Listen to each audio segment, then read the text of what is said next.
Car வாங்குற customers பெரிய car நிறுவனங்களுக்கு எதிராக கன்சூமர் கோர்ட்ல போராடி தங்களுக்கு கிடைக்க வேண்டிய நியாயமான தீர்ப்பை பெற பல விஷயங்களை நாம பார்த்திருக்கோம். அதுல சமீபத்துல புத்தம் புதிய Hyundai Santro தீப்பிடித்து எரிந்த சம்பவத்துல Hyundaiயோட மேனுஃபேக்சரிங் டிஃபெக்ட் தான் அதற்கு காரணம்.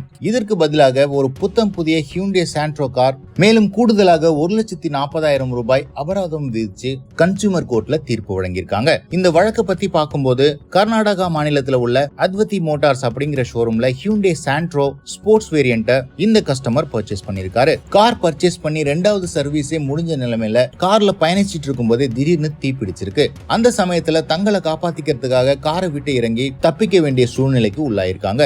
அதன் பிறகு லோக்கல்ல FIR பதிவு செஞ்சும் டீலர்ஷிப்ல முறையிட்டும் முதல்ல அவங்க தங்களுடைய சப்போர்ட் தர்றதா தெரிவிச்சாலும் அதன் பிறகு எந்த விதமான ரெஸ்பான்ஸும் இல்லாத காரணத்தால ஃப்ரஸ்ட்ரேட் ஆன அந்த ஓனர் கன்சூமர் கோர்ட்டை அணுகியிருக்காரு. கிட்டத்தட்ட 2020ஆம் ஆண்டுல நடைபெற்று வர இந்த வழக்குல இப்போதான் தீர்ப்பு வெளியாயிருக்கு.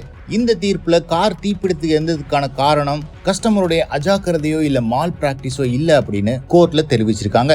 மேலும் இது மேனுஃபேக்சரிங் டிஃபெக்ட் இல்ல அப்படின்னும் Hyundai தரப்புல இருந்து வாதம் வைக்கிறதுக்கு எந்த விதமான சாலிட் ப்ரூஃபும் இல்ல அப்படிங்கறதுனால கஸ்டமருக்கு ஃபேவரா இந்த வழக்குல தீர்ப்பு வழங்கியிருக்காங்க. இதன் காரணமா ஒரு புதிய Santro கார் அல்லது அதற்கு நிகரான தொகை கூடவே மன உளைச்சல் மற்றும் வெவ்வேறு காரணங்களுக்காக 1,40,000 ரூபாய் கூடுதலாக பே பண்ண இருக்காங்க Hyundai மற்றும் டீலர்ஷிப் தரப்புல இருந்து. இந்த சம்பவத்தை பத்தி நீங்க என்ன நினைக்கிறீங்கன்னு கமெண்ட் செக்ஷன்ல போடுங்க.